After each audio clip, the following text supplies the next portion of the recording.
বাংলাদেশ জাতীয়তাবাদী দল বিএনপি ৪৭তম প্রতিষ্ঠা বার্ষিকী উপলক্ষে আয়োজিত আজকের এই আলোচনা সভার সম্মানিত সভাপতি, প্রধান অতিথি, মঞ্চে উপবিষ্ট আমার সিনিয়র নেতৃবৃন্দ, আমি সবাইকে ওইভাবে অ্যাড্রেস করে আমার সময় নষ্ট করছি না, আমাকে সময় বেঁধে দেওয়া হয়েছে।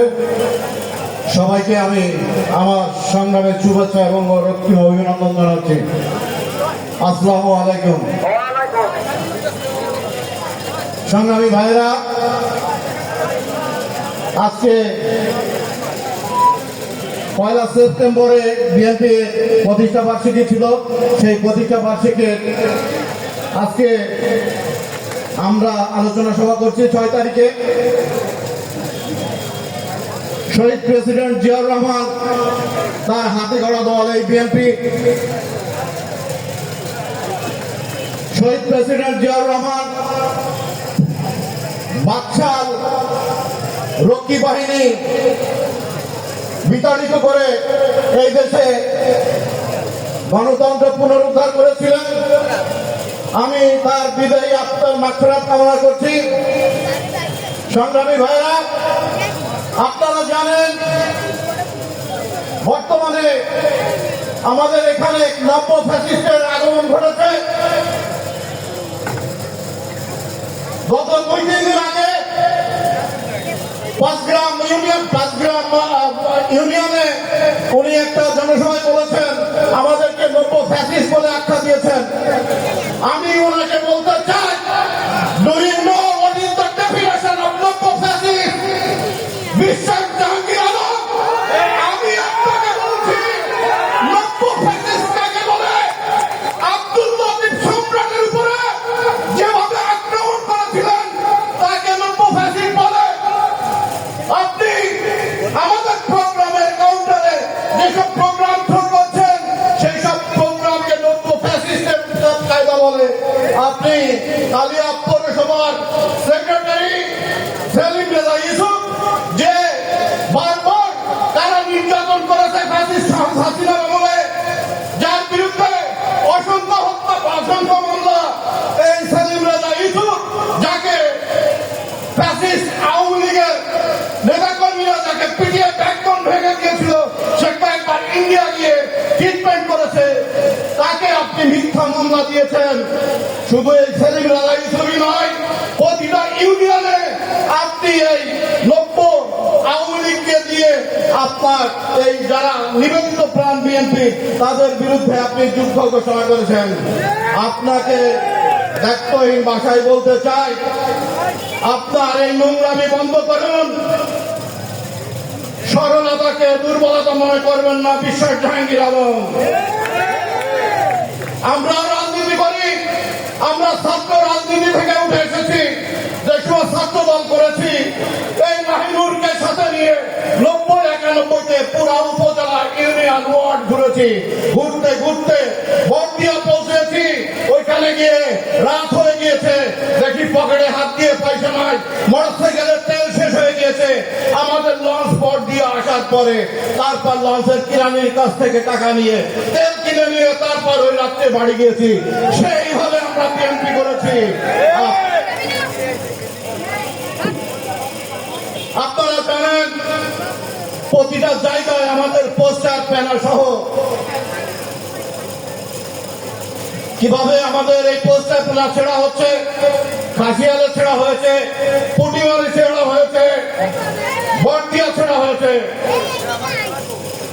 কালিয়া থানা বিএনপি অফিস, এই কালিয়া থানা বিএনপি অফিস মেরামত করার জন্য আমি 40,000 টাকা দিয়েছি। 1.5 বছর আগে, বেশি দিন নয়, হাসিনা সেই সময় ক্ষমতায়, সেই সময় বিশ্বাস জাহাঙ্গীর আলম কোথায় ছিলেন? এই কালিয়া থানা বিএনপি অফিসে আমার পোস্টার লাগানো হয়েছে, সেই পোস্টার ওখান থেকে ছেড়া হয়েছে। এই পোস্টার কে ছিল? আমি বলতে চাই, সংযত হয়ে যান, সংযত হয়ে যান, তা নাহলে পরিণতি ভালো হবে না বলে দিচ্ছে। গ্রামের ভাষায় একটা কথা আছে, যার মনে যা ফাল দিয়ে ওঠে তা। আপনারা দেখেছেন সোশ্যাল মিডিয়ায় কিছুদিন আগে, তার ওই ভিডিওটা ভাইরাল হয়ে গেছে। তিনি এখন নেমেছেন জনাব তারেক রহমানের বিরুদ্ধে আন্দোলন আনতে। তিনি এত বড় নেতা, কিন্তু তিনি অনেক বড় নেতা। তিনি তারেক রহমানের বিরুদ্ধে রাস্তায় ঘাটে পথে প্রান্তরে আন্দোলনে নামার ঘোষণা দিয়েছেন। ওনার মনেই ওইটা। আপনারা দেখেছেন তিনি এখন ষাঁড় সেজেছেন। ষাঁড়ের লড়াই দিয়ে উনি বিভিন্ন জায়গায় প্রধান অতিথি হচ্ছেন, কারণ তার লোক নাই তো। ষাঁড়ের লড়াই দিবে, নৌকাবাজ দিবে, বিভিন্ন আনন্দঘন প্রোগ্রাম দিয়ে তারপর লোক জড়ো করে এসে বক্তব্য দিচ্ছে। ভাইরা,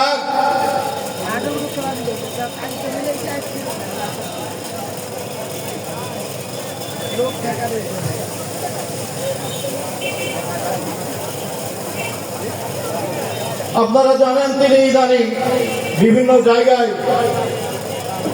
কমিটি করা শুরু করেছেন। আমি তার কাছে প্রশ্ন রাখতে চাই, কিসের কমিটি করছেন? 80% উপরে আপনি যে কমিটি করছেন তারা নিজেই জানে না, যাদের নাম দিচ্ছেন। এই কমিটি ধানের শীষের কমিটি নয়। এই কমিটি হয়তো তার টিয়া পাখির কমিটি। সে বুঝে গেছে সে নমিনেশন পাবে না, যার কারণে সে তার নেতা কর্মীদের চাঙা রাখার জন্য সে এই নোংরামি বেছে নিয়েছে। ভাইরা আমার, সময় সংক্ষিপ্ত, আমি আমার বক্তব্য দীর্ঘায়িত করব না, এখনই আজান দিবে। আমি ধন্যবাদ জানাতে চাই আজকে এই জনসভাকে সাফল্যমণ্ডিত করার পিছনে যারা অক্লান্ত পরিশ্রম করেছেন।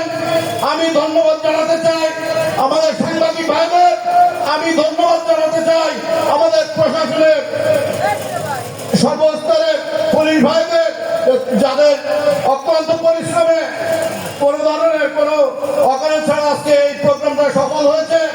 আমি ধন্যবাদ দিচ্ছি বিভিন্ন ইউনিয়ন ওয়ার্ড থেকে আগত সংগ্রামী নেতৃবৃন্দকে। সর্বশেষে আমি আমার বক্তব্য এখানে শেষ করতে যাচ্ছি। বাংলাদেশ জিন্দাবাদ, বাংলাদেশ জাতীয়তাবাদী দল জিন্দাবাদ, শহীদ প্রেসিডেন্ট জিয়া রহমান অমর হোক, তারেক জিয়া জিন্দাবাদ, জিন্দাবাদ।